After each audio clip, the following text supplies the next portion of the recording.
milhares de anos, um pequeno trecho de terra tem sido o foco dos corações e as mentes de pessoas em redor do mundo. Localizada entre a margem oriental do Mar Mediterrâneo e a interminável extensão do deserto da Arábia, esta minúscula área é referenciada por milhões como a Terra Santa. Por gerações, o palco de eventos que formaram o curso da humanidade e de seu destino. Esta é a Terra Santa da Bíblia, a terra prometida a Abraão por Deus, a terra para onde Moisés levou os filhos de Israel do Egito, a terra para onde Josué levou seus exércitos através do Rio Jordão para conquistá-la. Aqui, um jovem pastor matou Golias, o gigante filisteu. Foi nessas colinas que o rei Davi estabeleceu sua capital, Jerusalém. Neste local, o filho de Davi, Salomão, construiu o primeiro templo hebreu. Mas acima de tudo, esta é a Terra Santa de Jesus, a terra onde, há 2000 anos atrás, foi estabelecida uma nova religião. Uma religião que prometia o reino dos céus, uma religião que cresceu para florescer em todo o mundo como agora, ao entrarmos na alvorada de um novo milênio. Foi aqui que o mundo testemunhou os eventos da vida de Jesus de Nazaré. Uma vida de ensinamentos e de milagres, uma vida que culminou na sua morte por crucificação e a ressurreição que foi em si um milagre e uma promessa para a humanidade para todos os tempos. Este filme convida você a partilhar de uma jornada através da riqueza deste país. Levaremos você para lugares onde estes eventos que formaram o mundo aconteceram. Esta é a jornada de uma vida, uma jornada para todos os tempos, uma jornada através da terra de Jesus.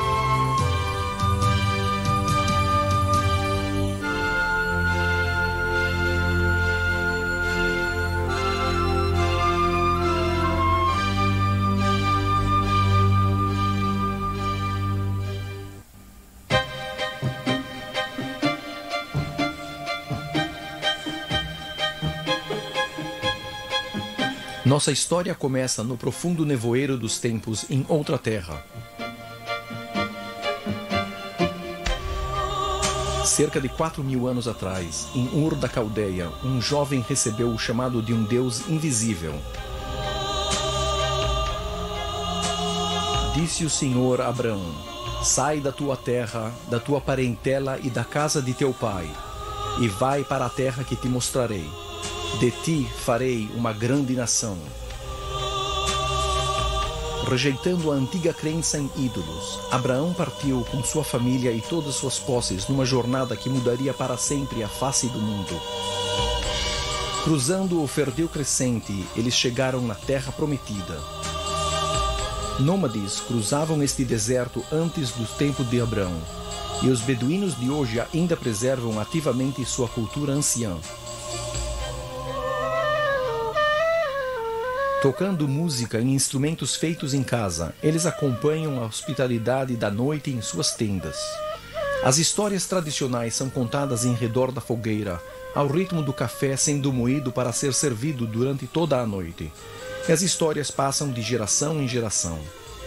Elas falam sobre honra e os feitos dos seus ancestrais, como o patriarca Abrão, ou Ibrahim, como os muçulmanos o chamam. Essas histórias formam uma parte inseparável da nobre herança dos beduínos. Atraído pelas abundantes fontes subterrâneas, Abrão se fixou na área de Bersabeia ou Beersheba. Nas escavações da cidade bíblica aqui em Tel Beersheba, você ainda pode ver o antigo poço fora das portas da cidade. Este bem poderia ter sido visto pelos antigos habitantes como o mesmo poço escavado por Abrão e Isaque, como descrito no livro de Gênesis. Habitado com interrupções por séculos, o Tel, ou monte, contém os remanescentes de uma colônia acima de outra, com antiguidades datando aos tempos dos patriarcas, ao tempo de Davi e Salomão e aos tempos romanos e bizantinos. Regado pelas mesmas fontes, Beersheba foi reavivada nas cercanias e é agora uma vibrante cidade, a capital da região do Negev. De acordo com o livro de Gênesis, Abraão também visitou uma das mais antigas cidades da Terra Santa, Hebron, situada a cerca de 30 quilômetros ao sudeste de Jerusalém. Aqui ele comprou seu primeiro terreno, pagando 400 peças de prata por uma magnífica propriedade, um campo contendo a Gruta de Marpelá. Ele queria a gruta para servir de tumba à sua querida esposa Sara. Além da conta, que o campo também contém os túmulos de Adão e Eva. No coração da gruta está a sala principal. Aqui estão 2 grandes cenotáfios, ou monumentos de pedra. Venerada hoje por judeus, cristãos e muçulmanos da mesma forma, a tradição diz que a Gruta de Marpelá é o local de sepultamento de quase todos os patriarcas e matriarcas do Velho Testamento.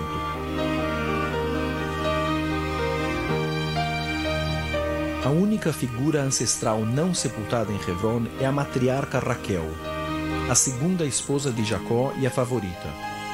Raquel faleceu dando à luz a Benjamim, aqui na estrada perto de Belém, ao sul de Jerusalém.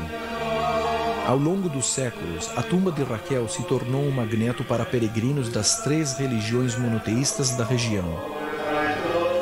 Mulheres, especialmente judias, vêm aqui na tumba de Raquel com o domo branco para pedir por fertilidade e para um parto saudável de suas crianças.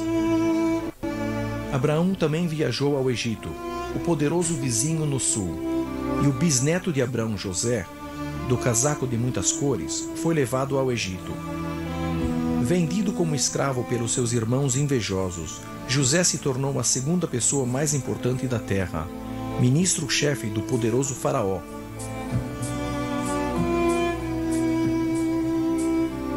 Mas as gerações depois dele, seus descendentes, os filhos de Israel, novamente caíram na escravidão e tiveram que fazer trabalhos forçados, construindo as pirâmides e as grandes cidades do Egito.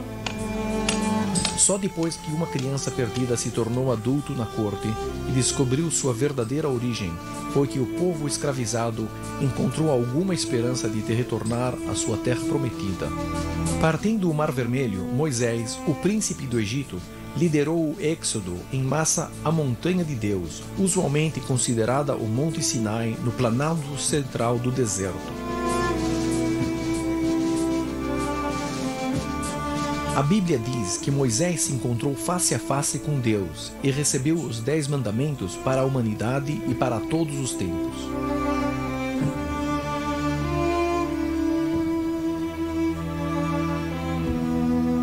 Por 40 anos, os filhos de Israel percorreram o vasto deserto. Finalmente, eles se aproximaram da terra prometida.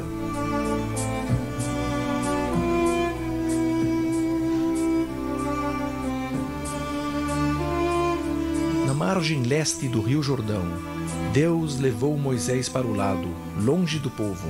Aqui, no Monte Nebo, Moisés foi agraciado com a sua única vista da terra prometida, onde Deus não lhe permitiu entrar.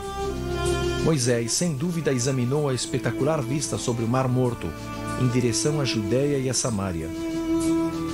Ele morreu aqui e foi enterrado numa sepultura não encontrada até nossos dias. Não se sabe a idade da tradição que liga este monte com o Nebo dos últimos dias de Moisés, mas já na era cristã inicial, ele foi marcado por uma pequena capela. E pelo século VI já havia aqui um prestigioso mosteiro.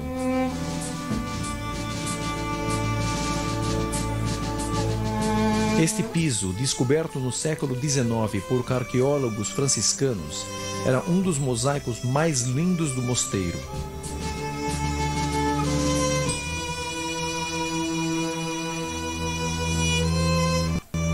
Mas os filhos de Israel não ficaram longo tempo sem um líder. Josué, filho de Num, logo subiu ao poder e, acalmando os receios do povo, os conduziu às margens do rio Jordão.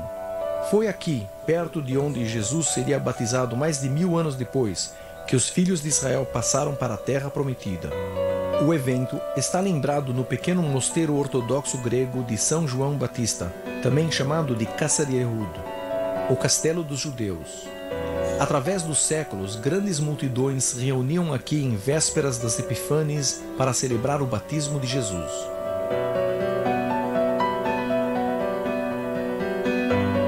Levado por Josué através do Jordão, o povo de Israel avançou até a cidade de Jericó. A 360 metros abaixo do nível do mar, Jericó é a cidade mais baixa sobre a terra. Um oásis do deserto que tem atraído as pessoas desde a alvorada de colônias humanas.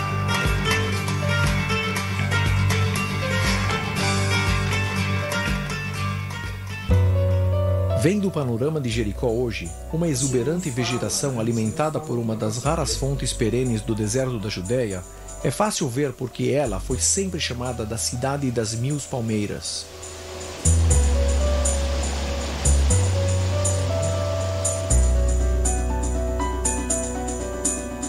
Jericó também tem o título da cidade mais antiga do mundo.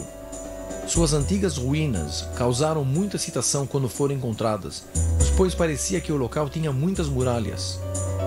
Mas datando de mais de 9.000 anos, essas muralhas eram muito mais antigas do que as muralhas mencionadas na Bíblia e cantadas por espirituais.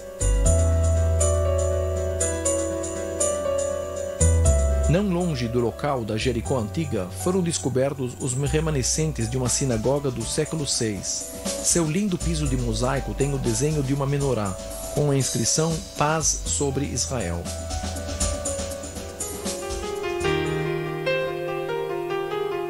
A paz estaria em algum tempo no futuro. O exército de Josué conquistou ao norte através da Terra Prometida e se posicionou abaixo das grandes muralhas de Hatzor, uma das maiores cidades-estados canaanitas. A Bíblia nos conta que foi o rei de Hatzor que comandou as forças canaanitas combinadas contra Josué. Mas os filhos de Israel destruíram o rei e queimaram sua cidade totalmente. Arqueologistas descobriram 21 camadas de civilização na colônia montanhosa fortificada de Hatzor. Uma grande cidade floresceu aqui na Idade de Bronze, e as escavações revelaram muitos tabletes de barro durante os anos. Datando do século XVIII a.C., esses documentos são prova da grandeza da cidade como centro administrativo. Uma riqueza de estátuas de bronze de divindades e alguns templos canaanitas intactos foram descobertos aqui em anos recentes, levando os estudiosos a concluir que Hatzor era um importante centro religioso de seu tempo, além de ser uma cidade real canaanita.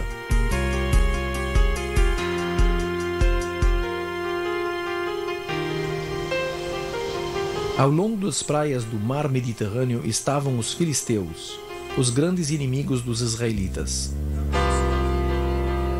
Aqui, na antiga cidade de Ashkelon, as antiguidades trazem à mente a heróica história bíblica de Sansão. Depois de ter sido seduzido e enfraquecido por Dalila, Sansão foi levado pelos filisteus para Gaza. Aqui, eles o acorrentaram aos pilares de seu templo, em preparação para seu sacrifício ao seu deus Dagon. Mas cheio das forças de Deus, Sansão derrubou os pilares até que todo o templo ruiu sobre os filisteus celebrantes. Entre as ruínas que podem ser vistas hoje em Ashkelon, existem estátuas e colunas bem preservadas dos tempos helenísticos e das cruzadas. Lentamente, a passagem do tempo forjou as 12 tribos de Israel numa única nação.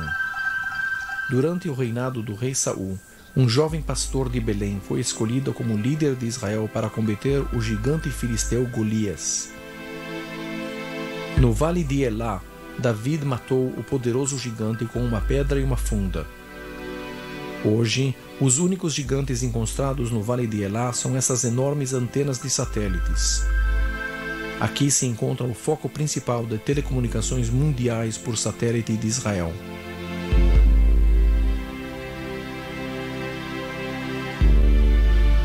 Exatamente há 3.000 anos atrás, o rei David cercou o cume fortificado da vila de Jerusalém, então mantido pelos Jezubeus, uma tribo canaanita local. Os soldados de David conquistaram a cidade infiltrando-se na vila bem defendida através de seu único ponto fraco, os túneis do sofisticado sistema de água. Depois da conquista, David fez de Jerusalém a capital de seu reino. Partes da cidade de hoje se parecem muito com a Jerusalém bíblica. Este é o modelo da Jerusalém dos tempos de David. Sob o reinado de David, o reino cresceu e se fortaleceu, mas foi seu filho Salomão que teria a tarefa de construir uma casa permanente para o Senhor.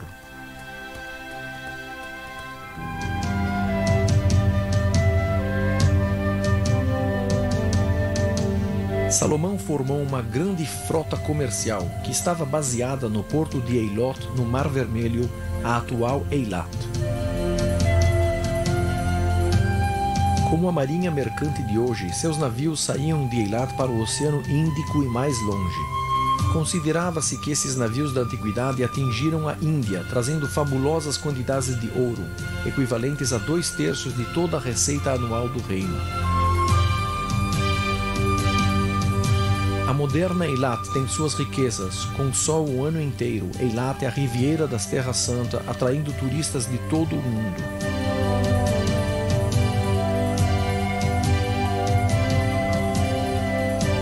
A vida noturna de Eilat reflete o melhor dos entretenimentos modernos, como as raízes bíblicas da Terra Santa, trazendo visões do harém de 700 esposas e 300 concubinas do rei Salomão. Não é difícil imaginar que foi ele o autor do poema romântico Cântico dos Cânticos.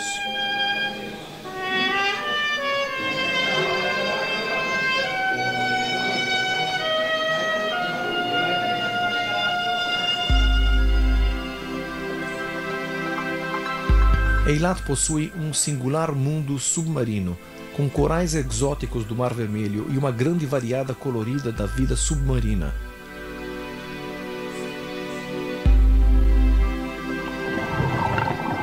Especialmente os dolfins, tanto no ambiente protegido do Recife dos Dolfins, onde você pode nadar com essas magníficas criaturas, como no mar aberto.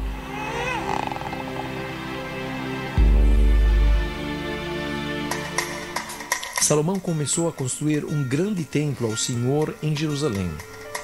E para o porto da cidade de Jaffa, um dos grandes portos antigos do mundo, começaram a chegar as riquezas e as técnicas da região. O rei Hisham da Fenícia enviou as melhores madeiras, os cedros do Líbano, mármores e artesãos altamente qualificados para ajudar a construir a magnífica estrutura que foi coberta com ouro puro. Depois de 7 anos, o grande prédio estava finalmente completo e a arca foi trazida com triunfo do tabernáculo ao templo do Senhor.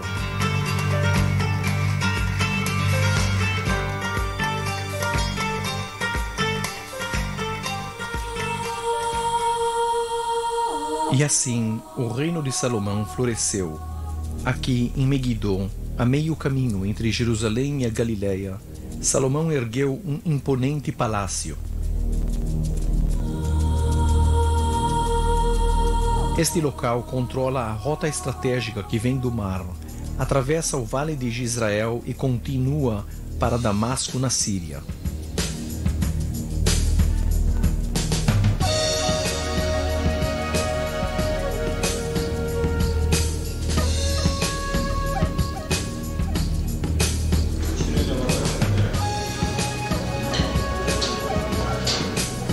Parece ter sido o destino de Megiddo de ser um campo de batalha, pois a Bíblia coloca aqui também a última grande batalha do mundo. O livro da Apocalipse nos conta que as forças do bem finalmente triunfaram sobre o mal em Armagedon, e o nome Armagedon vem das palavras hebraicas Har Megiddo, o Monte Megiddo.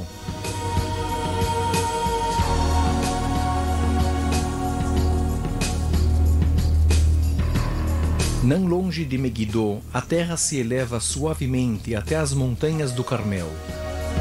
Nos tempos pagãos, se acreditava que este planalto no lado sul da região montanhosa abrigava os deuses canaanitas. Algumas gerações depois do reino de Salomão, foi aqui, entre as colinas, que o grande profeta Elias desafiou e venceu 450 profetas de Baal.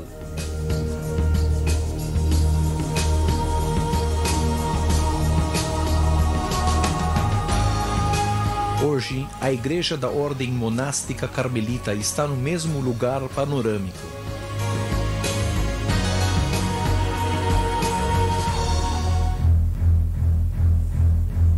No século VIII a.C., os assírios se moveram em direção à capital Jerusalém.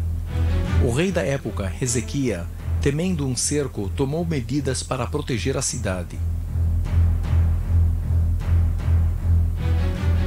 O suprimento antigo de água da cidade sempre vinha de uma fonte solitária aqui no Vale de Kidron, a fonte de Siloam.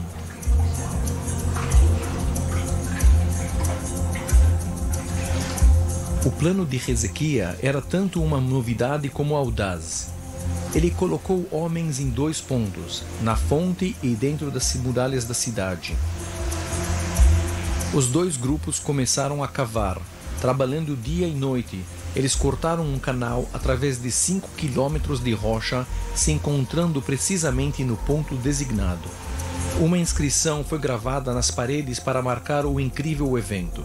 A fonte de água estava agora segura dentro das muralhas da cidade. Como este feito de engenharia foi realizado ainda é um mistério, e nos seus dias deveria ter sido parecido um verdadeiro milagre.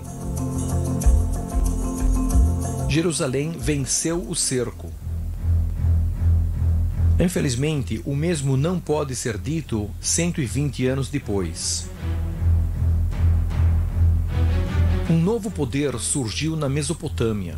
Os babilônios e seu rei, Nabucodonosor, saíram para conquistar o mundo. Quando os judeus resistiram, Nabucodonosor devastou a Judéia e enviou seus soldados para destruir Jerusalém.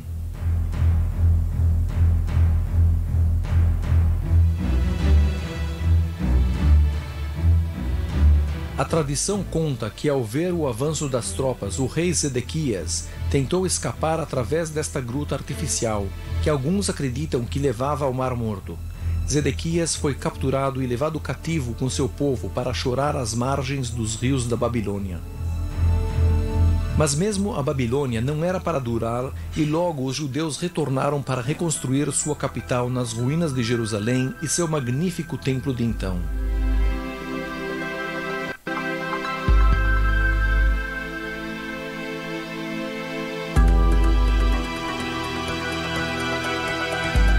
Sob Alexandre o Grande, a Terra Santa floresceu, e uma das cidades mais esplêndidas foi Beit-Shan. Situada na parte norte do Vale do Rio Jordão, ela era uma cidade importante já nos tempos bíblicos. O corpo decapitado do rei Saul foi pendurado nas suas muralhas depois de sua derrota pelos filisteus. Sob David, a cidade ganhou importância, e o rei Salomão reconstruiu suas muralhas. O Tel data desta época, e as escavações aqui revelaram uma riqueza de achados e informações deste período.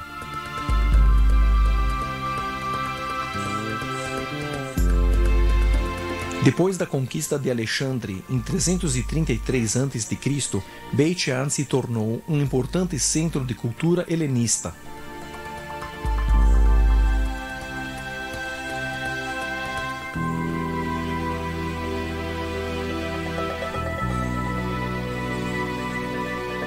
Os finos mosaicos de Beit-Shan, seu teatro impressionante, construído cerca de 200 anos depois dos tempos de Jesus e abrigando mais de 5.000 espectadores, são prova de como a cidade era próspera. Em 749, Beit-Shan foi destruída por um terremoto. Em 40 a.C., Herodes o Grande foi nomeado rei da Judéia pelos romanos. Para tomar o poder, ele teve que liderar tropas romanas para tomar posse da terra. Ele encontrou forte resistência na Galiléia. Aqui, onde o Monte Arbel domina a margem ocidental do Mar da Galiléia, a resistência se fortificou nas grutas das montanhas. Fazendo a volta do lago, Herodes massacrou os lutadores nas grutas. Desde este dia, ele teve que lutar sem cessar para ganhar a simpatia do povo.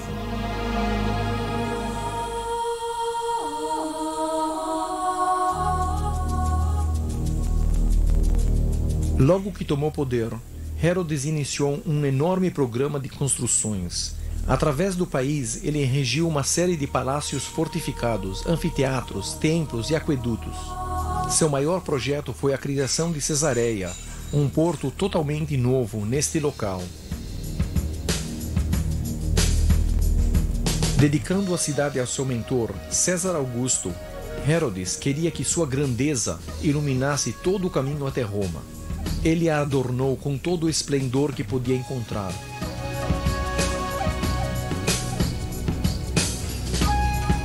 Herodes deve ter muito orgulho desta cidade, com um lindo templo dedicado aos deuses romanos e um aqueduto com 14 quilômetros de extensão para suprir a cidade com água fresca. Ainda impressionante depois de 2000 anos, como este aqueduto de pedra calcária capta os raios do sol poente. Mas o projeto mais ambicioso de Herodes, com o qual ele finalmente receberia o apoio e os corações do povo, foi a completa reconstrução do grande templo de Jerusalém. No início, muitos judeus receavam que ele simplesmente arrasaria o templo antigo e nunca terminaria um novo. O trabalho externo continuou por décadas, mas em apenas 8 anos foi completado um templo 2 vezes maior do que o templo original de Salomão. Foi a este segundo templo de Herodes que Jesus teria trazido como infante e novamente como jovem, e para onde voltaria como um homem para virar não apenas as mesas dos cambistas, mas os limites da fé.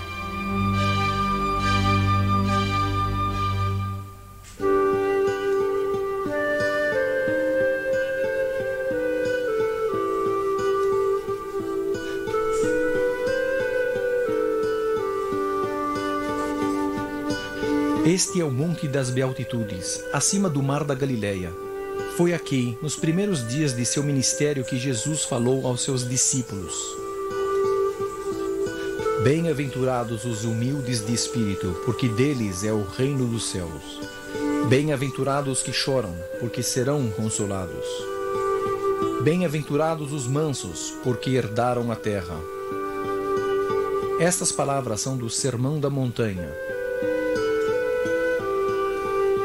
Na Baixa Galileia, as suaves montanhas de Zebulun e Naftali estão repletas de oliveiras, e os vales plenos de arbustos fragantes abundam com rebanhos de ovelhas pastando.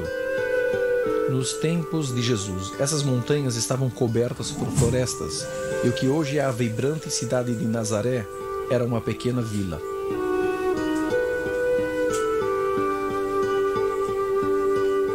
Jesus passou sua juventude aqui e realizou a profecia de Isaías, que predisse a vinda do Salvador. Portanto, o Senhor mesmo nos dará um sinal. Eis que a Virgem conceberá e dará à luz um filho, e lhe chamará Emanuel. Porque um menino nos nasceu, um filho se nos deu. O governo está sobre seus ombros, e seu nome será Maravilhoso, Conselheiro, Deus Forte, Pai da Eternidade, Príncipe da Paz.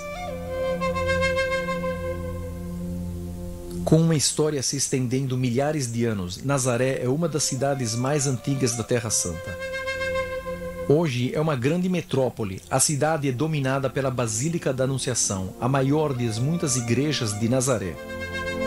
Com a forma de um farol, a Basílica celebra o momentoso anúncio trazido a Maria pelo anjo Gabriel, de que ela tinha sido escolhida para conceber o Salvador, e é com um feixe de luz para a Galileia e para todo o mundo.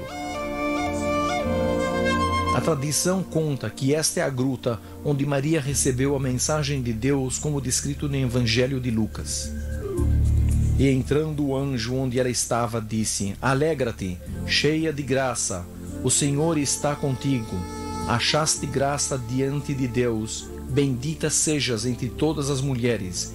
Eis que conceberás e darás à luz um filho, a quem chamarás pelo nome de Jesus.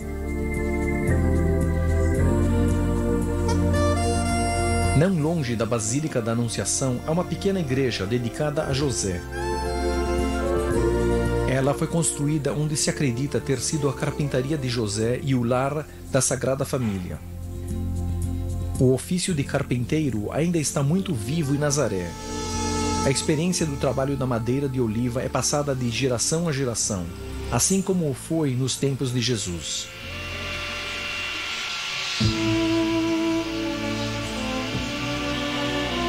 Mateus nos conta que quando José se casou com Maria, ele descobriu que ela já estava com a criança. Sendo apenas um homem simples e não querendo a desgraçar em público, ele pensou em a expulsar secretamente. Mas quando ele ponderava sobre isto, o anjo do Senhor apareceu a ele em sonho e disse: José, filho de David, não temas receber Maria, tua mulher, porque o nela foi gerado é do Espírito Santo.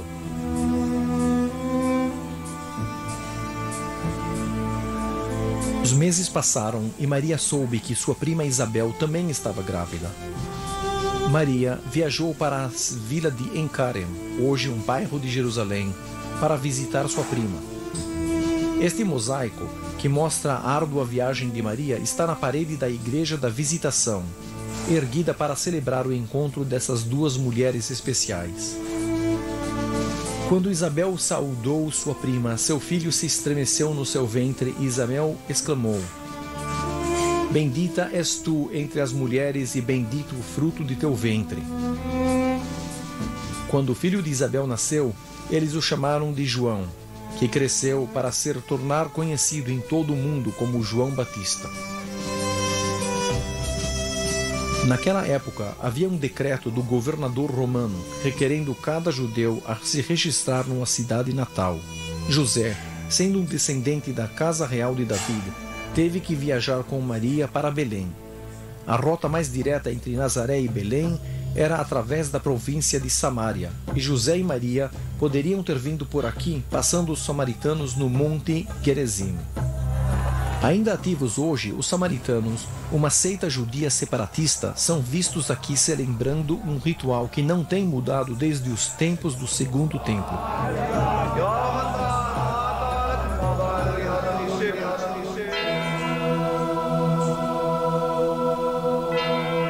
Cerca do ano 6 a.C., durante o reinado do imperador romano Augusto, que controlava a maior parte do mundo antigo, nasceu Jesus, na província da Judéia, a terra que Deus tinha prometido a seu povo escolhido.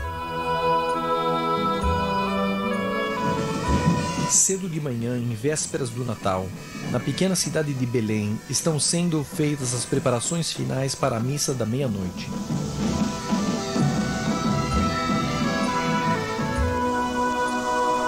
Dentro da Igreja da Natividade, tudo ainda está quieto. Mas dentro de algumas horas, esta anciã basílica estará completamente lotada com pessoas cantando cantos de Natal e serão ouvidos os sons das antigas ladainhas. Debaixo do edifício principal da igreja, a Gruta da Natividade conserva uma calma mágica. No seu coração há uma estrela de prata, a estrela de Belém. Apesar de Belém estar situada nas fraldas do deserto da Judéia, a cidade é fria e chuvosa nesta época do ano, e às vezes cai neve. É então que os pastores reúnem seus rebanhos nas cavernas dos montes dos arredores. Sim, como reza a tradição, Maria e José chegaram em Belém no mês de dezembro, eles poderiam ter procurado refúgio em uma dessas grutas. Esta gruta, no Campo dos Pastores, possivelmente se parece com o lugar onde José e Maria se refugiaram do frio. Como o Evangelho de Lucas nos conta, e ela deu à luz a seu filho primogênito, enfaixou-o e o deixou na manjedoura, porque não havia lugar para eles na hospedaria.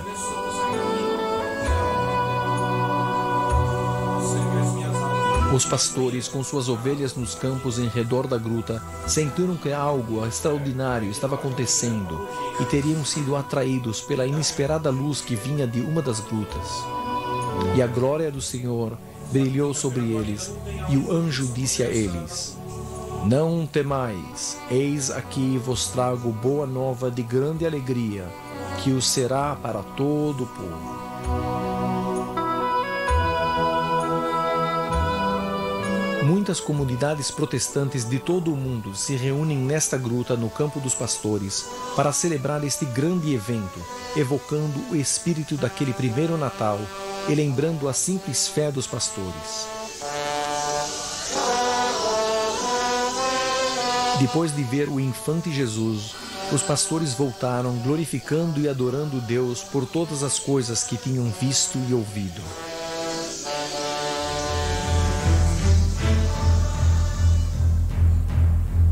Acima de Belém, ao leste do campo dos pastores, está o Heródion, os remanescentes de um espetacular castelo fortificado construído dentro de uma montanha. O Heródion serviu como um dos palácios do homem que governava a Judéia em nome de Roma, o rei Herodes o Grande. E foi para ele que os 3 magos vieram do Oriente perguntando: onde está o recém-nascido rei dos judeus? Porque vimos a sua estrela no Oriente e viemos para adorá-lo. Quando o rei Herodes ouviu isto, ele ficou muito transtornado e reuniu seus principais sacerdotes e escribas para saber onde a criança Cristo teria nascido. E eles disseram para ele: em Belém da Judéia, porque assim foi escrito pelo profeta.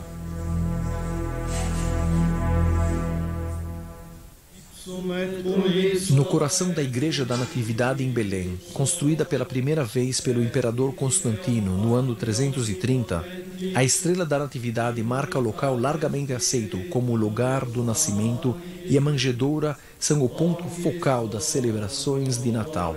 Aqui, os magos teriam trazido seus presentes de ouro, incenso e mirra. A antiga basílica acima está tradicionalmente dividida entre as várias comunidades religiosas, mas todos juntos adoram aqui na gruta, a caverna debaixo do altar principal, o menino Jesus.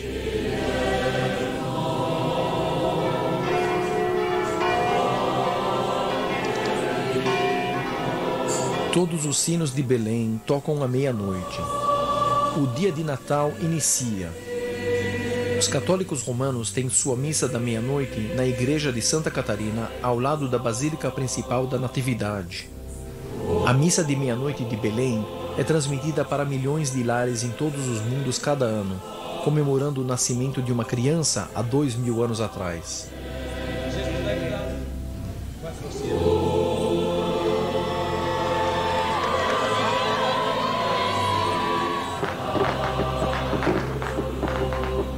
Os magos sábios nunca voltaram a Herodes para o informar onde estava o Cristo. Herodes, alarmado, enviou ordens para a matança de todas as crianças de Belém com 2 anos de idade e menos. E o Senhor apareceu a José em sonho, dizendo: levanta, tome o menino e sua mãe, foge para o Egito, porque Herodes há de procurar um menino para o matar.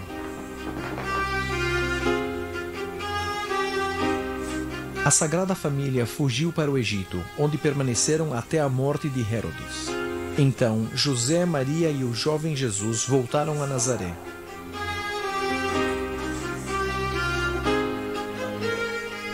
Quando ainda criança, Jesus seguidamente acompanharia seus pais ao Templo de Jerusalém para as festas de peregrinação. Uma vez, na sua viagem de volta de uma celebração de Páscoa, José e Maria subitamente descobriram que Jesus tinha desaparecido e eles retornaram às pressas para a cidade para o procurar. Eles finalmente encontraram o Jesus de 12 anos de idade debatendo interpretações da lei judaica com os mais sábios rabinos da época. Interpelado pelos seus pais por os preocupar, Jesus simplesmente respondeu: não sabeis que devo estar na casa de meu pai? Era pelo ano de 27 e João Batista tinha começado a pregar neste deserto pelo Rio Jordão, cerca de 40 quilômetros ao sul de Jerusalém. João urgia seus companheiros judeus a se batizar para se purificar, para se arrepender, para se preparar para a vinda do Messias. Eu os vou batizo com a água de arrependimento, mas vem o que é mais poderoso do que eu, do qual não sou digno de desatar-lhe as correias das sandálias. Ele vos batizará com o Espírito Santo e com fogo. O próprio Jesus veio aqui no Jordão para ser batizado por João. Depois de ter sido imerso, Jesus saiu das águas e os céus se abriram para ele.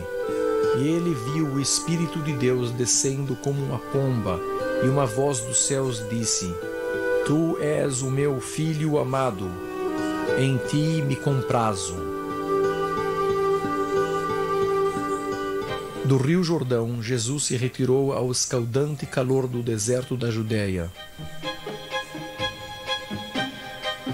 Por semanas ele jejuou numa caverna, que a tradição coloca aqui no Monte das Tentações. Depois de 40 dias e noites, o diabo apareceu para tentar Jesus. Primeiro, o diabo provocou Jesus a provar que ele era o Filho de Deus, transformando pedra em pão. Jesus replicou: "Não só de pão viverá o homem, mas de toda palavra que procede da boca de Deus."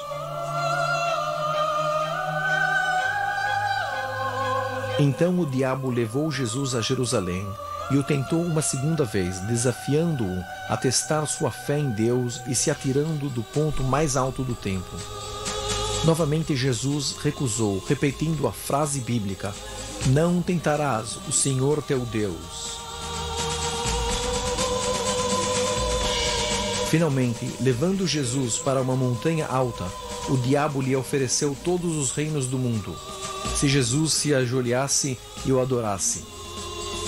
Por uma terceira e última vez, Jesus rejeitou o diabo com as famosas palavras: "Retira-se, Satanás, porque está escrito: ao Senhor teu Deus adorarás e só a Ele darás culto." Procurando se aproximar da pureza de espírito que Jesus demonstrou em vencer o mal, monges se fixaram através do deserto da Judéia no início da era cristã. No quarto século, monges gregos ortodoxos construíram este mosteiro de Quarantal na face da montanha, acima do luxuriante oásis de Jericó.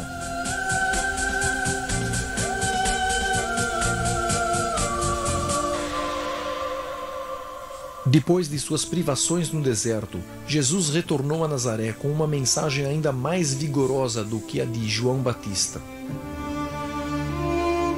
Jesus começou a pregar ao povo de sua própria região em voltas do ano 29. Estando numa sinagoga aqui na sua vila de Nazaré, ele falou as palavras do profeta Isaías do Antigo Testamento: "O Espírito do Senhor está sobre mim, pelo que me ungiu para evangelizar aos pobres. Ele enviou-me para proclamar libertação aos cativos e restauração da vista aos cegos."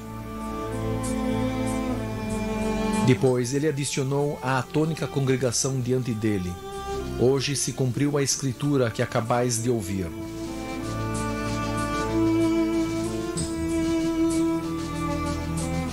Mas a congregação, composta de gente da vila, que tinha visto Jesus crescer entre eles, ficaram enraivecidos pelas palavras que ele pregava naquele dia. Formando uma irada multidão, eles o expulsaram da cidade para o monte do precipício para o jogar de lá.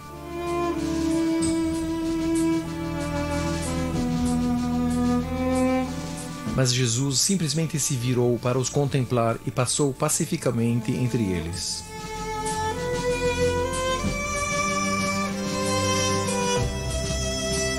Jesus deixou Nazaré e se mudou para Capernaum, no mar da Galileia, onde se assentou. Um dia, depois de ter terminado de pregar a uma multidão de um barco de pescadores perto da praia, ele disse aos pescadores perto para atirarem suas redes. Apesar de terem respondido que tinham estado toda a noite fora sem pegar nada, eles fizeram como Jesus pedia. Atônitos, eles viram suas redes se encher e mesmo quando passaram parte de sua carga para outro bote, haviam tantos peixes que ambos barcos quase afundaram.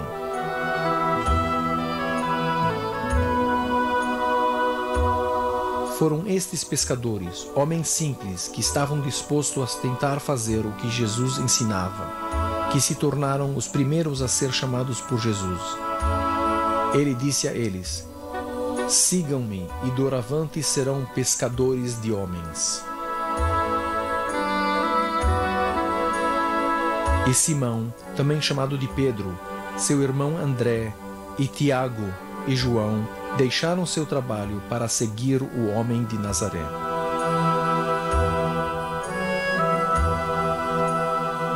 Cedo em seu ministério, Jesus e seus discípulos foram convidados para um casamento na vila de Cana, na Galileia. Se acredita ser aqui, em Kfar Cana, não longe de Nazaré. As pinturas nas paredes da igreja de Cana mostram o evento que aconteceu aqui naquele dia. Quando Jesus soube que não havia mais vinho para a festa, ele disse aos criados para encher os vasos com água. Quando a bebida foi servida, os convidados viram que um milagre tinha transformado a água em bom vinho.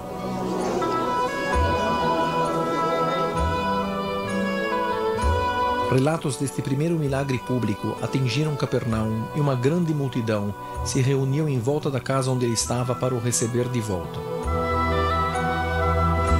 Depois da chegada de Jesus, um doente foi levado para dentro da casa e deitado numa cama. Jesus disse para ele: "Homem, estão perdoados os teus pecados", e adicionou: "Eu te ordeno, levanta-te, toma o teu leito e vai para casa." O doente imediatamente fez o que Jesus tinha o instruído, para a surpresa de todos.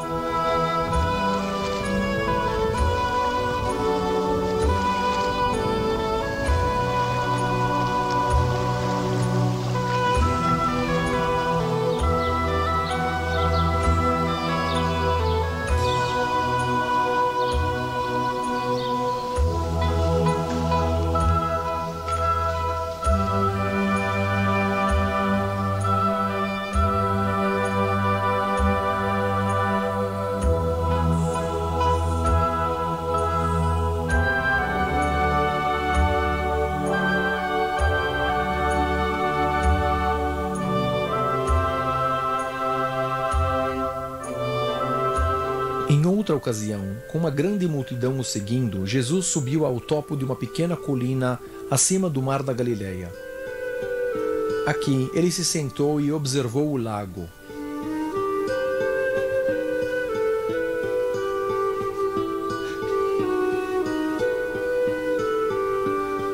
Vendo Jesus as multidões, subiu ao monte e, como se assentasse, aproximaram-se os seus discípulos e ele passou a ensiná-los, dizendo: Bem-aventurados os humildes de espírito, porque deles é o reino dos céus.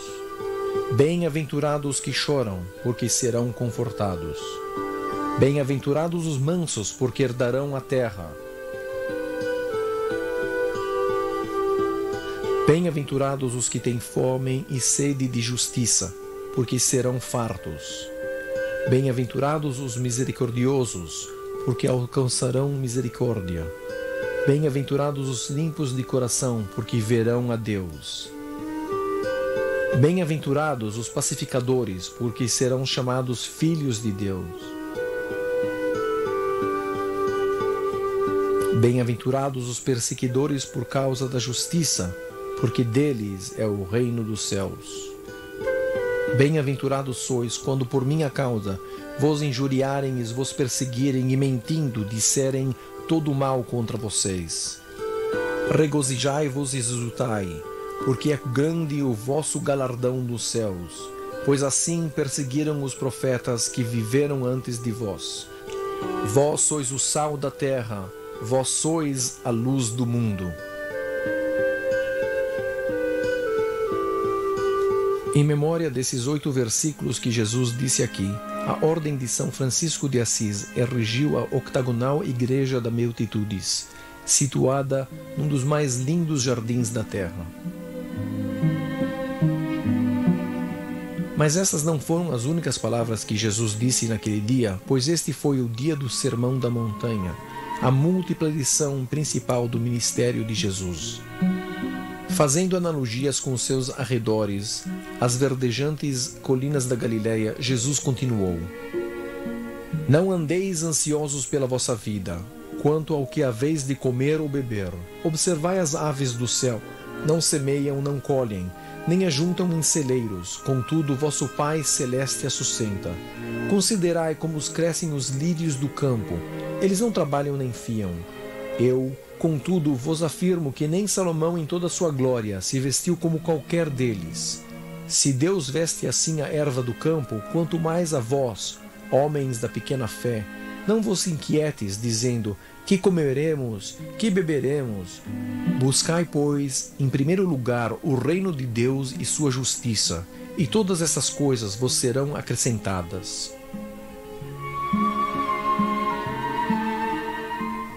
E quando seus discípulos perguntaram a ele como orar, ele lhes disse para orar: não como os hipócritas que oram em público para que os outros possam ver, mas em segredo. E assim: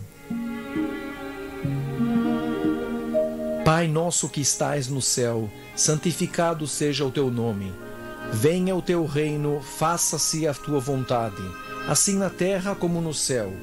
O pão nosso de cada dia dá-nos hoje, e perdoa-nos os nossos pecados, assim como nós temos perdoado os que pecaram contra nós.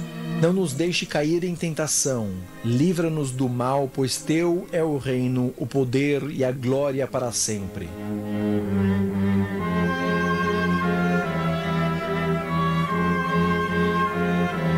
Assim, Jesus proclamou a vinda do reino de Deus e o início do seu próprio ministério. Foi um ministério que o veria tanto amado como desprezado, adorado e ridiculizado. Um ministério que chocou o maior império sobre a terra e dividiu sua própria nação.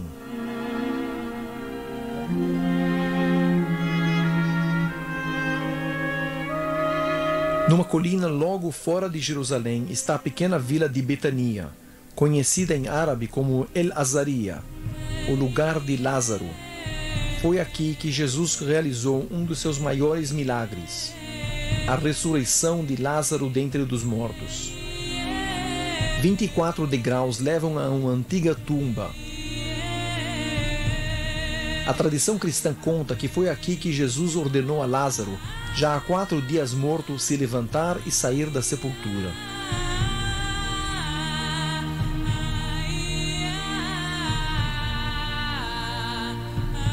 Indo a Jerusalém, Jesus chegou em Betfage. E aqui, ele enviou 2 discípulos à vila, onde, disse ele, encontrariam uma jumenta e seu jumentinho. Eles assim o fizeram e encontraram o que ele tinha dito. Assim, Jesus entrou na cidade montando num jumento.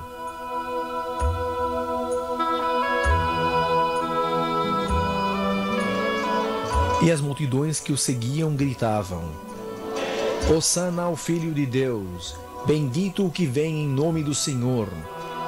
Hosana nas maiores alturas. A tradição de Domingo de Palmas tem sido conservada por gerações de peregrinos passando pelo Monte das Oliveiras até a cidade velha de Jerusalém. Acredita-se que Jesus, descendo o Monte das Oliveiras, entrou na cidade pelo Portão Dourado, também chamado de Portão da Misericórdia. Do outro lado do Portão Dourado, cujos 2 arcos foram depois bloqueados pelos governantes muçulmanos de Jerusalém, Jesus se aproximou do pátio externo do templo. Aqui, Jesus expulsou todos os que vendiam e compravam dentro do recinto do templo. Ele repetiu as palavras dos profetas do Antigo Testamento: A minha casa será chamada casa de oração. Vós, porém, os transformaram em cóvil de salteadores. Depois ele derrubou as mesas dos cambistas e daqueles que vendiam pombos para sacrifícios rituais. Ouvindo a comoção, os principais sacerdotes e escribas vieram para ver o que estava acontecendo. Encontrando Jesus curando os cegos e os coxos no meio de toda a confusão, e crianças gritando Hosana ao Filho de Deus no complexo do templo, eles ficaram furiosos e começaram a procurar maneiras de o destruir. Saindo do templo, Jesus e seus discípulos procuraram a paz no Monte das Oliveiras. Suas espaldas plenas de pedras fúnebres que datam de séculos atrás, o próprio Monte das Oliveiras é um enorme cemitério. Através dos séculos, as pessoas escolhiam ser enterradas aqui, perto do templo, com a esperança de serem os primeiros a testemunhar os eventos do dia do julgamento final. Do pitoresco Monte das Oliveiras, Jesus observava o panorama de Deus naquele dia e chorava pelo destino que aguardava a cidade e o grande templo que a dominava. Ele profetizou que nenhuma pedra ficaria de pé. Isto foi exatamente o que aconteceu quando Jerusalém foi arrasada pelos romanos e o templo completamente destruído no ano de 70 depois de Cristo. Marcando a profecia daquele dia, a igreja Dominus Flevit O Senhor chorou. Foi erigida aqui, sobre as ruínas de uma igreja do século V.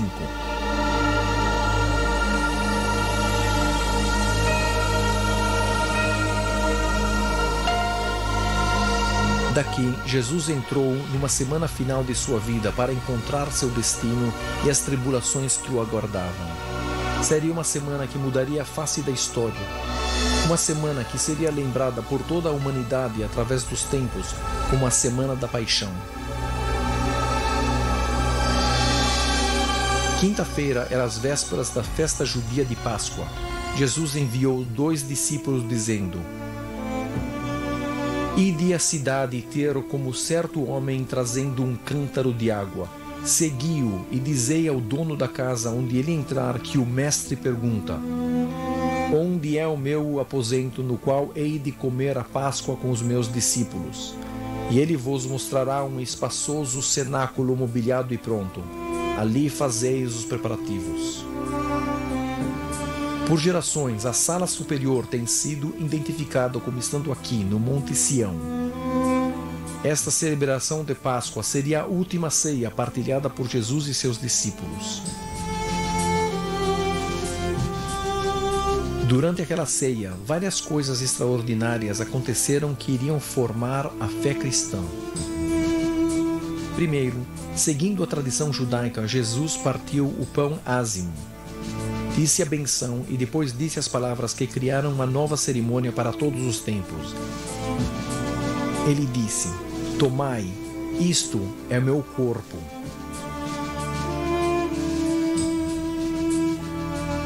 E tomando um cálice de vinho, adicionou: Isto é meu sangue da nova aliança, derramado em favor de muitos. Fazendo isto, Jesus introduziu a base para a Eucaristia. No final da ceia, num gesto que surpreendeu seus seguidores e capturou a imaginação das gerações futuras, Jesus se levantou da mesa, colocou suas roupas de lado e cobriu-se com uma toalha. Depois, colocando água numa bacia, ele começou a lavar os seus pés dos seus discípulos, os enxugando com uma toalha. É a quinta-feira da semana de Páscoa na igreja de Santo Sepulcro de Jerusalém, e a cerimônia da lavagem dos pés está em andamento. O Evangelho de João continua: Compreendeis o que vos fiz? Perguntou ele. Se eu, sendo o Senhor e o Mestre, vos lavei os pés, também vós deveis lavar os pés uns dos outros, porque eu vos dei o exemplo.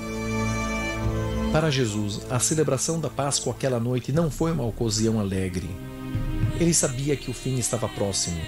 Ele sabia que não poderia evitar a ira das autoridades locais, para quem ele era um criador de problema e um blasfemador, e nem dos romanos, para quem ele era um revolucionário. Ele sabia e ele disse que um de seus discípulos deveria o trair, e que mesmo Simão Pedro, cujos pés ele recém tinha lavado, o negaria antes da noite findar. Em crescente desespero, eles encerraram a ceia e saíram da sala do Monte Sião para o Monte das Oliveiras. Aos pés do Monte das Oliveiras há um antigo jardim chamado Getsemane, significando moinho de olivas.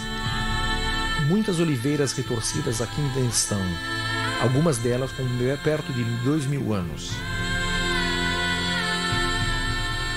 Quando eles chegaram a Getsemane, Jesus disse aos seus discípulos para aguardar enquanto ele entrava sozinho. Prostrando-se à terra, ele orou: Abba, Pai, disse para ti, todas as coisas são possíveis. Passa de mim este cálice, contudo não se faça a minha vontade, e sim a tua. Este evento é marcado pela próxima Igreja da Agonia, com seu lindo mosaico. Dentro, os murais em redor das paredes capturam outros momentos desta histórica noite, mostrada sobre um céu azul cheio de estrelas. Mas era tarde demais. O ato final deste grande e santo drama já estava em movimento. Judas Iscariotes apareceu com um contingente de guardas e o beijo fatídico o sinal da traição, foi dado. Depois de uma breve resistência, a qual Jesus pôs um fim imediatamente, as autoridades prenderam Jesus e o colocaram na prisão, aqui nos subterrâneos debaixo da casa do sumo sacerdote Caifás. Uma igreja existe hoje sobre a prisão, mas os degraus de um antigo caminho continuam no pátio. Naquela época, este era o caminho ao Monte Sião de Getsemane, e está claro que Jesus também foi trazido por este caminho para um julgamento perante Caifás. Mantido toda a noite, Jesus foi interrogado. O sumo sacerdote perguntou: És tu o Cristo, o Filho de Deus? E o Senhor respondeu: Eu sou. E Caifás rasgou suas vestes e disse: Que necessidade mais temos de mais testemunha? O que pensam? E eles disseram: Que seja morto. Neste meio tempo, de acordo com o Evangelho de Marcos, Pedro estava sentado fora do pátio quando uma criada disse a ele: Tu estavas lá também com Jesus, o Galileu.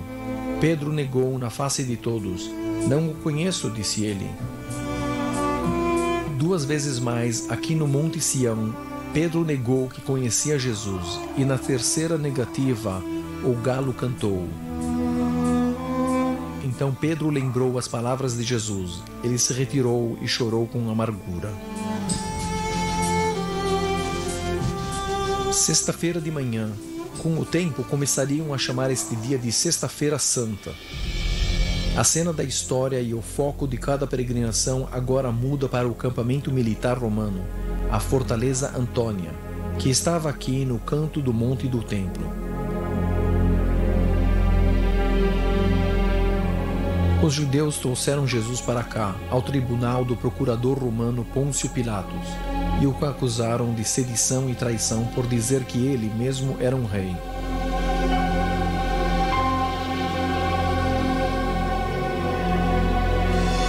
Pôncio Pilatos perguntou a Jesus: És tu o rei dos judeus? E Jesus respondeu: Tu o dizes. Pilatos foi ao povo e disse: Não encontro nenhum mal nele. Mas o povo respondeu: Crucifixa-o, crucifixa-o. Então Pilatos perguntou: Devo crucificar vosso rei? E eles responderam: Não temos nenhum rei, mas César. Pilatos tomou Jesus e o mandou açoitar. Os soldados lhe colocaram uma coroa de espinhos e o vestiram com um manto escarlate. Depois eles vieram seguidamente gritar a ele: Viva o rei dos judeus! Espancando-o. Jesus foi levado com a coroa de espinhos e vestindo o manto escarlate. Ecce homo, eis é o homem, disse Pilatos. O arco cruzando a viela é ainda chamado de Ecce homo, e foi daqui que Pilatos mandou Jesus para ser crucificado.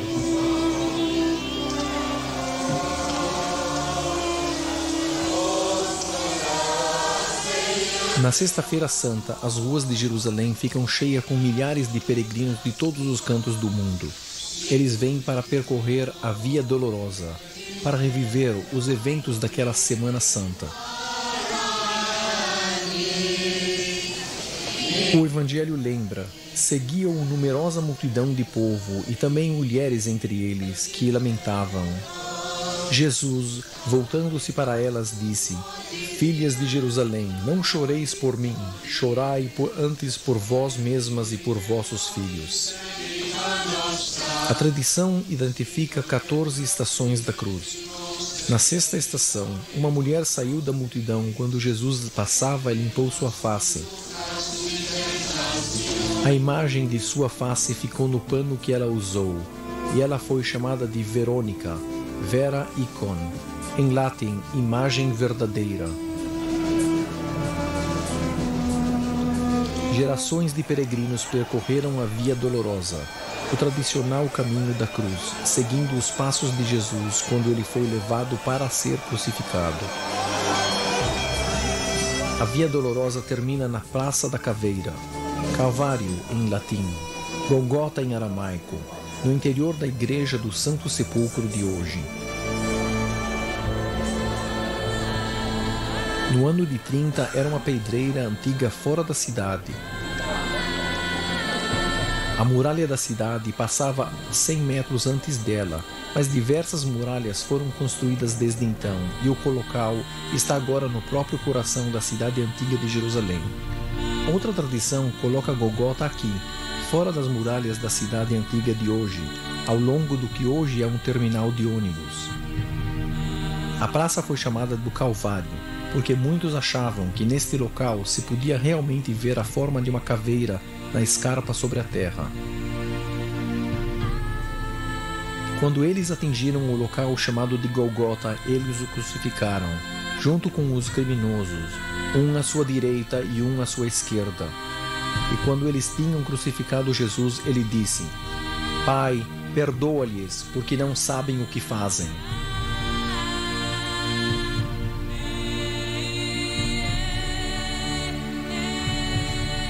Ao meio-dia, uma escuridão caiu sobre toda a terra, que durou até às 3 da tarde. Às 3 horas, Jesus clamou em voz alta: Eli, Eli, lama sabachthani, o que significa: meu Deus, por que te esquecestes de mim? Jesus deu novamente um grito alto e expirou. Imediatamente após a morte de Jesus, seus seguidores estavam amedrontados. Eles se esconderam em Jerusalém, completamente desmoralizados pela morte de seu líder. A vida nos mercados continuou como sempre e a morte de Jesus teve pouco impacto. Deveria ter sido como uma das crucificações comumente praticadas pelos romanos. Mas esta crucificação alteraria a vida de milhões através dos tempos. Para os seguidores de Jesus, tudo parecia estar perdido. Havia apenas mais uma tarefa final: a retirada do corpo e a oferta de pelo menos um sepultamento decente. O Evangelho recorda: ao cair da tarde veio um homem de Arimateia, de nome José. Ele se dirigiu a Pilatos e pediu o corpo de Jesus. Então Pilatos mandou que lhe fosse entregue. E José, tomando o corpo, envolveu-o num pano limpo de linho e o depositou no seu túmulo novo, que fizera abrir na rocha. Enrolando uma grande pedra para a entrada do sepulcro, se retirou. A pedra da unção, logo na entrada das portas principais da Igreja do Santo Sepulcro, marca o local tradicional onde prepararam o corpo de Jesus para o enterro. A tumba de Jesus, agora coberta e decorada com uma pequena edificação no centro da rotunda da igreja, era antigamente uma simples gruta. Os judeus enterravam os seus em grutas. Eles debastavam nichos e prateleiras nas paredes e selavam a entrada com uma pesada pedra. Existem centenas dessas grutas-tumbas em redor de Jerusalém. O Jardim da Tumba, logo ao norte da cidade, é um bom exemplo de como a tumba de Jesus deveria ter parecido. Muitos cristãos e evangélicos acreditam ser possível que este lugar seja a tumba de Jesus. A crucificação ocorreu numa sexta-feira, como nos conta o Evangelho. Começava o sábado. As mulheres que tinham vindo da Galiléia com Jesus, seguindo-o, viram o túmulo e como o corpo fora ali depositado. Então se retiraram para preparar aromas e bálsamos. E no sábado descansaram. Segundo o mandamento, sábado foi um dia de espera.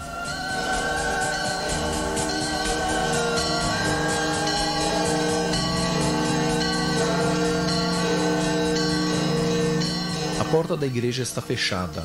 Fora, milhares de pessoas estão reunidas. Por 800 anos, desde quando Saladin expulsou os cruzados, uma família muçulmana de Jerusalém guarda as chaves da igreja de Santo Sepulcro. Com grande cerimonial, eles agora abrem as portas para a adoração cristã.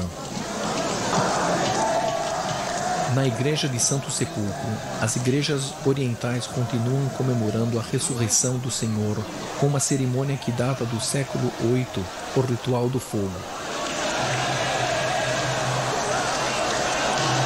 No meio da tarde, a igreja se enche de multidões de fiéis. O patriarca da Igreja Ortodoxa Grega, com bispos das comunidades da Armênia e da Síria o auxiliando, entra na tumba deserta.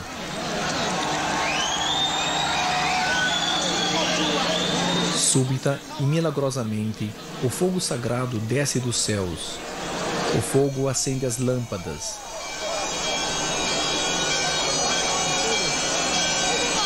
O simbolismo é magnífico, pois o fogo é o símbolo da ressurreição. A multidão fica em delírio de alegria. Houveram épocas como esta chama, passada de tocha em tocha através da igreja, através da cidade, era levado aos mais longínquos cantos da Europa.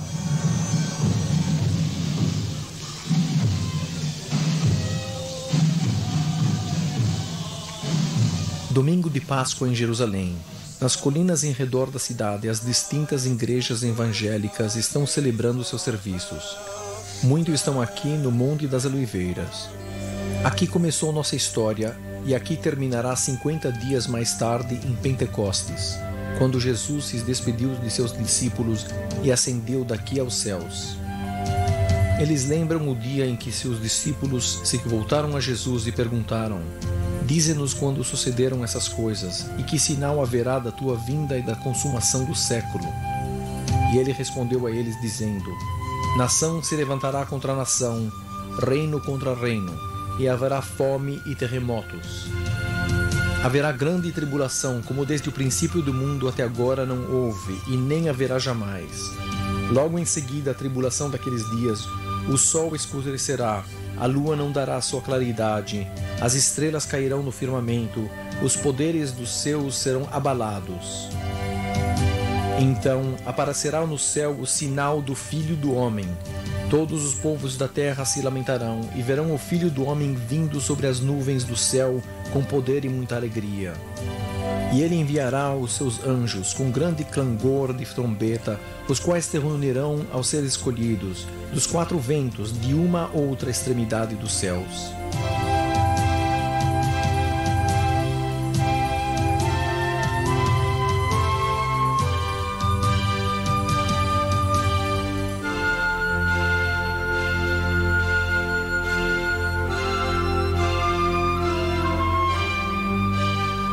Poucas décadas depois da morte e da ressurreição de Jesus, seus seguidores devem ter pensado que a hora chegou e que a profecia estava realmente sendo realizada. A primeira revolta dos judeus estourou no ano 66. Os judeus olharam desesperados como o imenso poder das legiões orientais de Roma se concentrou contra eles. Lentamente, inexoravelmente, os romanos esmagaram a rebelião, destruíram o templo de Jerusalém para sempre e baniram o povo judeu de sua terra.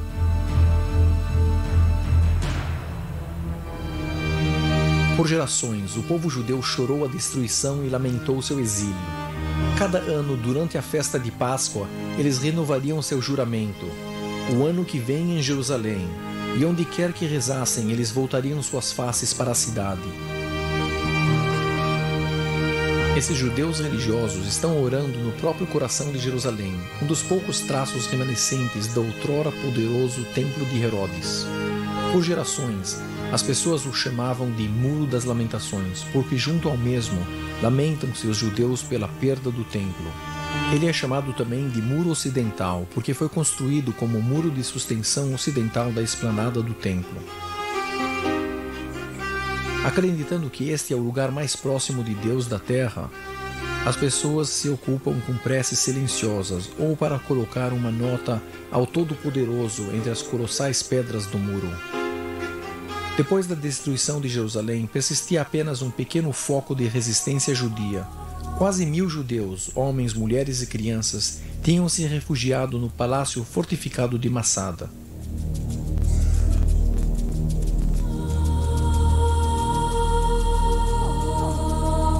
Dominando o desolado panorama do deserto de Judéia, Massada foi construída por Herodes o Grande. É um supremo exemplo de seu amor pelo luxo e do seu medo paranoico de ser deposto.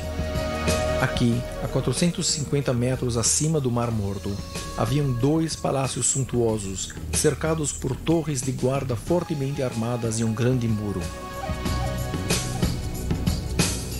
Muito pouco restou dos grandes palácios hoje, mas apenas ver as 3 plataformas do Palácio do Norte dá aos visitantes uma ideia de sua grandeza.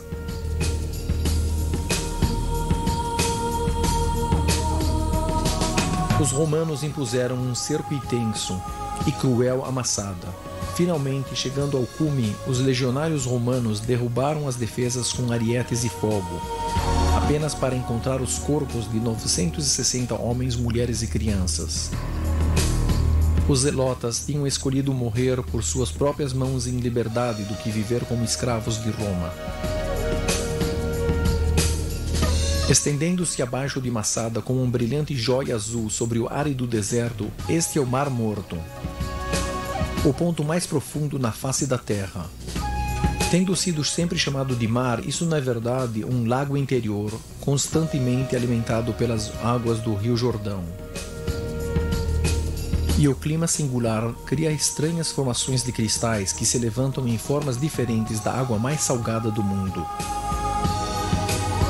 Olhando-se para esta vista, pode-se bem apreciar as histórias bíblicas de como a mulher de Lot foi transformada numa coluna de sal, e como o Senhor fez chover fogo e enxofre dos céus sobre Sodoma e Gomorra.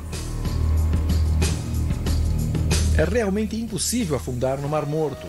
A água evapora tão rapidamente que o conteúdo de sal é maior do que 30%, mais de 10 vezes do que o Mediterrâneo. São esses sais, na verdade, uma super densa mistura de minerais que o conserva flutuando quando você nada aqui. A apenas um dia de marcha ao norte de Massada está um dos lugares mais enigmáticos da Terra Santa. Aqui está Qumran. Acredita-se que antes e durante do tempo de Jesus, uma misteriosa seita conhecida como os essênios vivia aqui. Por séculos, apenas o nome dos essênios era conhecido. Então, na primavera de 1947, um jovem pastor beduíno descobriu jarras contendo antigos pergaminhos de couro nas cavernas em redor deste lugar.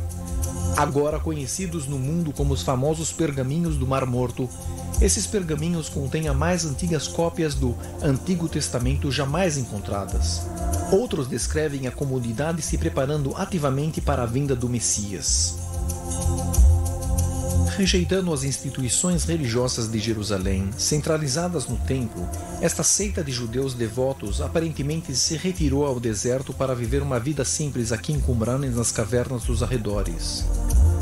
Os pergaminhos descrevem como eles formaram uma comunidade que partilhava as riquezas, praticava banhos rituais e se reuniam para uma refeição comunal sagrada, e muitos estudiosos veem nos escritos as próprias sementes do cristianismo. Alguns também acham que João Batista poderia ter vivido entre eles em algum tempo.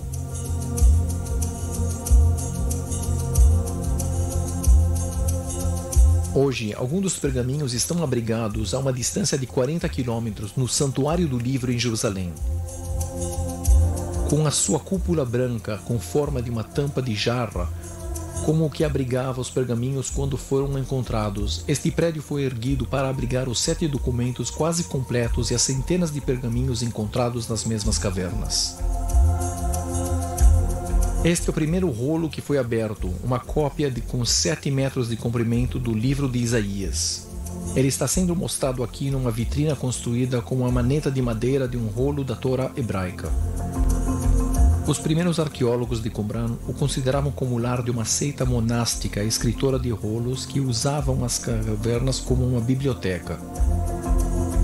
Enquanto esta teoria ainda é largamente aceita, seus oponentes dizem que poderia ter sido um posto militar avançado ou uma colônia agrícola fortificada, e que os rolos podem ter sido trazidos de Jerusalém para ser escondidos no deserto do exército romano que avançava. Talvez futuras descobertas elucidarão essas questões ainda não esclarecidas. A uma curta distância ao sul de Qumran, o vale se eleva em direção ao deserto da Judéia. Aqui, numa quieta dobra da montanha, uma fonte criou uma das reservas naturais mais lindas do país, En-Gedi.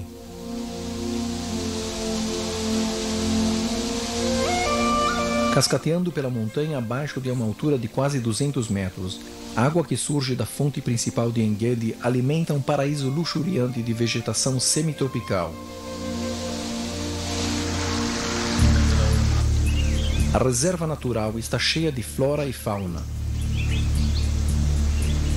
Engedi significa a fonte do jovem cabrito e é o lar de rebanhos do impressionante ibex núbio, cabras montanhosas. Colônias de írax nas rochas captam o calor do sol sobre as pedras.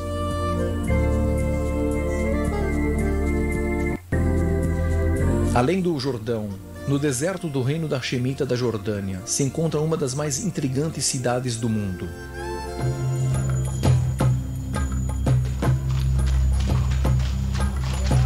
Escondida no final de uma fenda entre as montanhas, a 90 quilômetros ao norte do Golfo de Aqaba, esta é a cidade rosada de Petra. Única em todo o mundo, Petra é uma cidade completamente escavada no suave arênito rosa. Templos, anfiteatro, centros administrativos, tumbas e casas.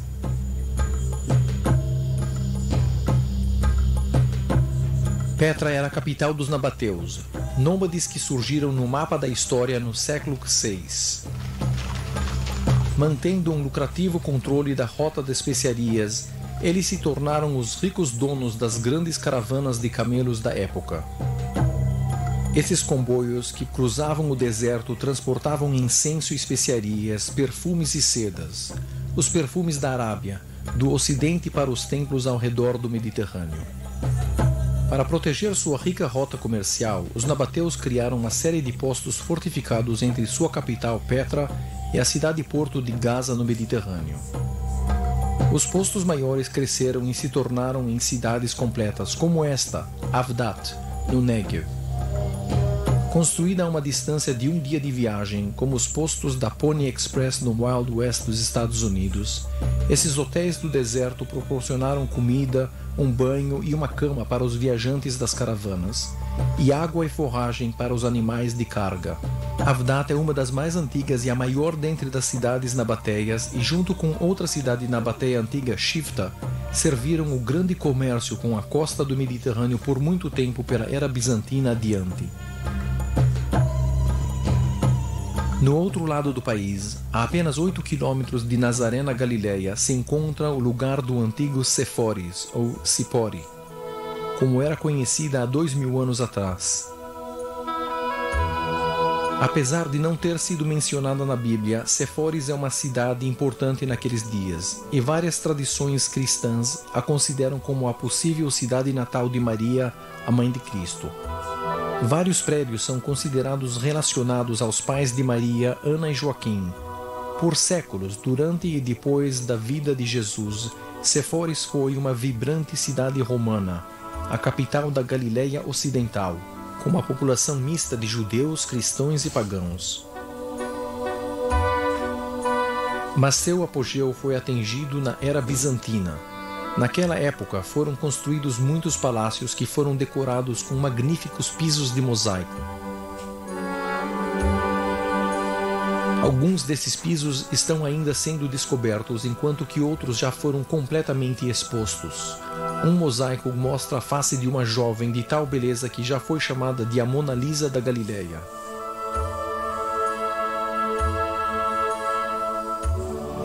Existem muitos mosaicos lindos deste período, nos ensinando muito sobre a vida do antigo Levante. Mas talvez o mosaico bizantino mais importante é este achado aqui, em Madaba, na margem oriental do rio Jordão. Situada ao longo das rotas comerciais da antiguidade, Madaba floresceu no primeiro milênio. No século VI já era uma vibrante comunidade cristã com uma grande igreja que continha uma decoração singular e linda, um piso de mosaico que era um mapa. Apesar de estar muito desgastado, o incrível mapa ainda mostra claramente muitos dos mais importantes lugares da Terra Santa: Belém, o Rio Jordão, Jericó e Jerusalém, com detalhes da Igreja de Santo Sepulcro.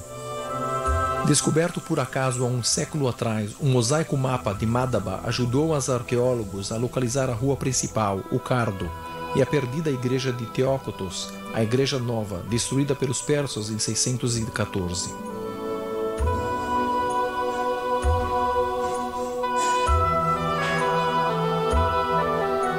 Ao longo desta moderna rua da cidade antiga de Jerusalém, chamada de Cargo, há uma série de colunas, que é facilmente reconhecida nesta réplica do setor de Jerusalém do mapa de Madaba visto aqui no Cardo.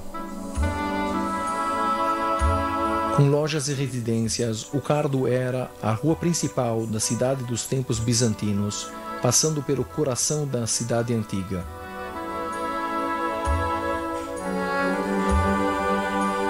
Por mais de 2000 anos, o Cardo estava enterrado e esquecido, até ser novamente trazido à luz graças ao mosaico mapa de Madaba. Agora, alguns trechos desta velha rua receberam vida nova, com lojas novamente abertas ao público, como na era bizantina.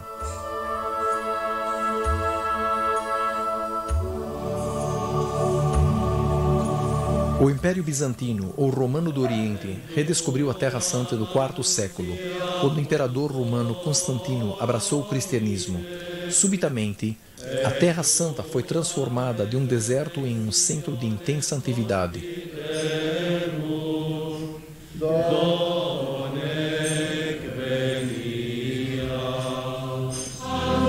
A mãe de Constantino, a rainha Helena, fez uma peregrinação à Terra Santa para encontrar os locais relacionados com a vida de Jesus. Chegando aqui em Belém, mostraram a ela uma pequena gruta onde, séculos atrás, o imperador Adriano tinha construído um altar a um deus pagão. Ironicamente, esta tentativa de riscar todos os traços de Jesus guiou os moradores locais a indicar com precisão o próprio local depois de 200 anos. A rainha Helena continuou identificando e construindo igrejas nos mais importantes locais associados com a vida de Cristo. É graças a ela e ao seu filho, o imperador Constantino, que temos a Igreja da Natividade em Belém, a Igreja da Anunciação em Nazaré e a Igreja de Santo Sepulcro em Jerusalém. Helena retirou as pedras que cobriam a gruta do túmulo original de Jesus e descobriu que ele estava intacto, apesar da grande destruição romana. Este florescimento do cristianismo durou quase 3 séculos, até a invasão de persa de 614, que destruiu muitos dos templos. Apenas 2 gerações depois, o califa Omar ibn al-Khattab liderou os vitoriosos exércitos muçulmanos a Jerusalém. Omar iniciou um processo de 400 anos que a transformou na terceira cidade sagrada do Islã, tão reverenciada que mesmo hoje os muçulmanos a simplesmente chamam de Al-Quds, a sagrada. O califa Omar, o segundo líder do Islã, depois de Maomé, conquistou a Terra Santa do decadente Império Bizantino. Entrando em Jerusalém em 638, ele limpou as ruínas que cobriam o antigo templo judeu e descobriu a rocha para onde Abrão trouxe seu filho para o sacrificar, e de onde, como acreditam os muçulmanos, o profeta Maomé ascendeu aos céus na sua jornada noturna. O local estava marcado por um pequeno altar, mas os sucessores de Omar erigiram uma das joias da arquitetura do Oriente Médio.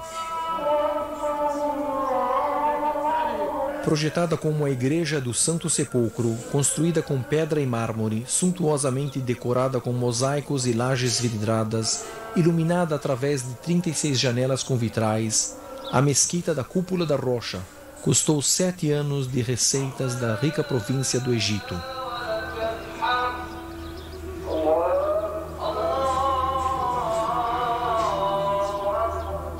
Ao mesmo tempo, os umaídas erigiram a Mesquita El-Aqsa, a maior mesquita de Jerusalém.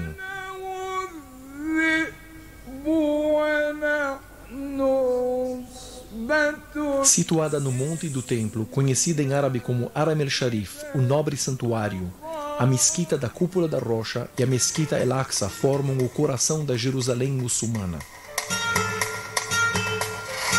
Outra realização arquitetônica deste período muçulmano inicial foi descoberta perto de Jericó, no Vale do Jordão. Encontrada em 1935, este grande palácio tinha dedicados pilares que suportavam o teto de uma grande mesquita, assim como um piso de mosaico que os arqueólogos chamaram de a Árvore da Vida. Ele é o mais preservado dentre os vários lindos mosaicos do palácio. O palácio foi originalmente atribuído ao califa Hisham, o último grande governador da dinastia Umayyada, mas a maioria dos estudiosos hoje acredita que ele foi na verdade construído por seu sobrinho. Séculos de maus tratos no acolhimento de peregrinos cristãos baixo o Islã. Em 1095, o Papa Urbano II enviou uma mensagem urgente a todo o mundo cristão. Era um chamado às armas, um chamado à cruz e à espada, um chamado por uma cruzada para liberar a Terra Santa do punho dos infiéis. O cristianismo ocidental retornou à Terra Santa no ano 1099. Por 3 anos, milhares de cavaleiros e soldados da infantaria atravessaram a Europa em direção ao coração do Oriente Médio. Finalmente, esses cruzados, liderados por Godofredo de Bulhões, penetraram nas muralhas de Jerusalém na sexta-feira, 15 de julho, liberando os lugares sagrados. Eles colocaram uma enorme cruz dourada sobre a cúpula da rocha, transformando-a numa igreja. A Mesquita El-Aqsa se tornou o quartel-general dos Templários e a Igreja do Santo Sepulcro foi reconstruída. No dia de Natal de 1100, Balduíno foi coroado o primeiro rei do Reino Latino de Jerusalém na Igreja da Natividade de Belém. Jerusalém novamente se torna uma cidade de igrejas e mosteiros e os peregrinos vieram em grandes números para a Terra Santa. O reino duraria menos de 90 anos. As forças árabes eram comandadas por um muçulmano curdo conhecido no Ocidente como Saladin. Entrando na Galiléia, Saladin capturou a cidade de Tiberíades, às margens do lago de Tiberíades, com uma princesa ainda no castelo. Atado pelo cavalheirismo, o jovem rei Gui liderou os cavaleiros do reino para um resgate, saindo da cidade de Séforis diretamente para a armadilha preparada por Saladin. Partindo em inícios de julho, as forças de Gui, sofrendo do intenso calor, foram atacadas pelos ágeis arqueiros de Saladin. Eles foram detidos aqui, nos chifres de Ritin, onde esperavam encontrar água. Saladin sabia que a fonte tinha secado. Atando fogo aos arbustos secos, ele forçou os cruzados a uma batalha que não queriam. No começo da tarde de sábado, 4 de julho de 1187, os cruzados foram derrotados. O mais importante remanescente da verdadeira cruz foi perdido e Gui se tornou prisioneiro de Saladin. Dentro de 3 meses, Saladin tinha ocupado a terra e retomado Jerusalém sem derramamento de sangue. Este foi o fim do reino latino de Jerusalém. De agora em diante, a tênue ocupação dos cruzados na Terra Santa estava centralizada em redor do porto mediterrâneo de Acre. A cidade portuária de Acre tem 4.000 anos de história e uma riqueza de charme e hospitalidade típicas do Oriente Médio. Acre, ou Aco, como é chamada na Bíblia, é um dos portos marítimos ativos mais antigos do mundo. Mencionado pela primeira vez quando os egípcios o conquistaram no século XV a.C., ele floresceu como um centro comercial quando os fenícios controlavam os mares. Mas foi sob os cruzados que a fama de Acre cresceu. Depois da queda de Jerusalém, Acre se tornou a capital do Reino Latino, transformando-se num dos maiores portos do cristianismo. Acre foi habitada durante certo tempo pelo legendário rei Ricardo Coração de Leão. A cidadela cruzada reconstruída de Acre, um dos melhores exemplos de arquitetura gótica do país, faz parte de uma cidade que tinha 50.000 habitantes. Muitas de suas vielas descem ao porto e foi por esta rota que os últimos cruzados fugiram quando foram derrotados e definitivamente expulsos da Terra Santa para sempre em 1291.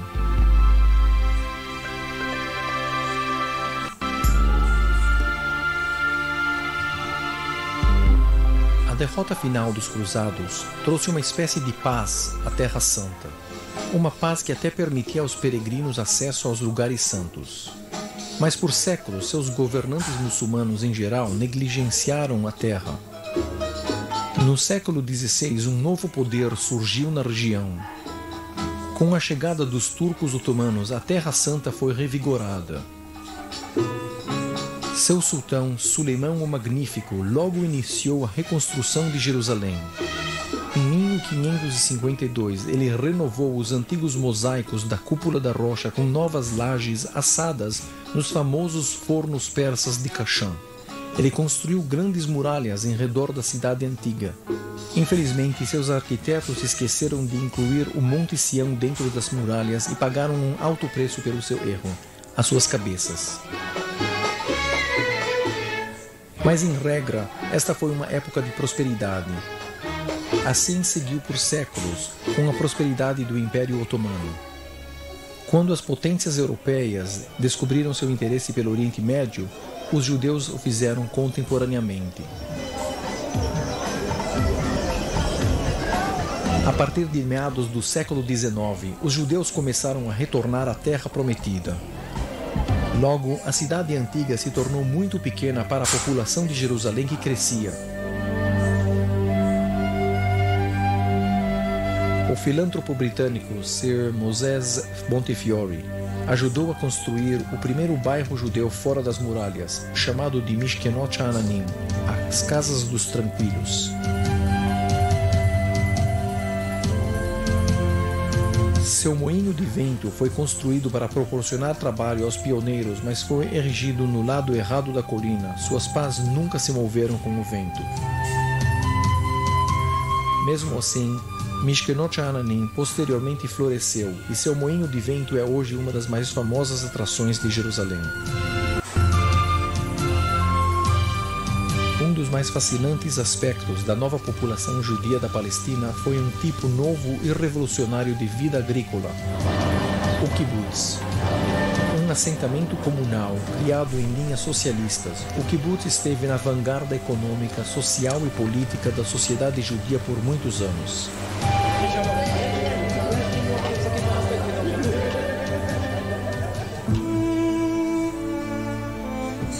Com a Segunda Guerra Mundial e o Holocausto nazista na Europa, o kibbutz também teve uma grande parte ativa na luta pela independência, preparando o caminho para o novo Estado judeu.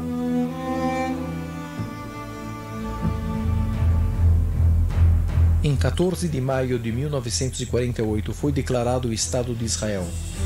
Seus vizinhos árabes imediatamente declararam guerra. 3 anos depois dos horrores do Holocausto, os membros do kibbutz Yad Mordechai, assim chamado em honra a Mordechai Anilevich, um dos comandantes do bravo levante do gueto de Varsóvia contra o Terceiro Reich alemão, se prepararam para enfrentar a principal coluna do exército egípcio que avançava. Os jovens, alguns dos quais tinham vindo aqui das cinzas da Europa para iniciar uma nova vida como agricultores, subitamente encontraram a necessidade de lutar como soldados. Tomando suas posições em trincheiras cavadas apressadamente nos campos que esperavam lavrar, eles com suas poucas armas viam os tanques e a artilharia egípcia se aproximando. De alguma forma, como por um milagre, esses poucos lutadores sobreviveram 5 dias de ataques dos egípcios. Então, com suas metralhadoras fora de serviço ou completamente sem munições, os 180 sobreviventes finalmente abandonaram o assentamento de noite. Mas estes 5 dias permitiram às forças judias se reforçar e os egípcios foram detidos pouco ao norte de Yad Mordechai, a apenas 30 quilômetros de Tel Aviv. Com seu estado seguro, o povo judeu veio para Israel de todos os cantos do mundo. Depois de 2000 anos de exílio, os judeus finalmente tinham uma pátria onde podiam construir um país novo e moderno. Eles iniciaram uma rica vida cultural, de arte e de música.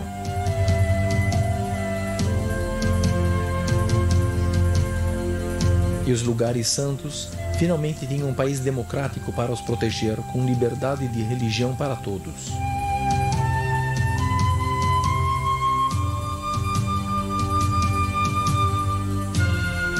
Apenas 52 anos depois do nascimento do Estado, o mundo celebraria a alvorada de um novo milênio.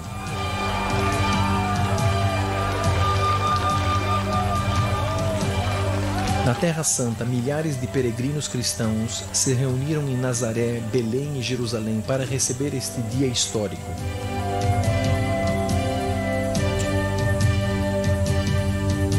E através desta era, Novas esperanças de paz nesta região e em todo o mundo foram sentidas, com orações para que o futuro a traga logo.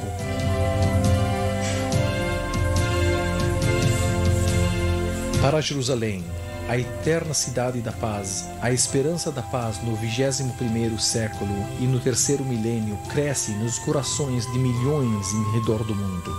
Ela palpita forte nos corações de todos que veneram e respeitam essa terra, a terra prometida, esta terra santa de Jesus.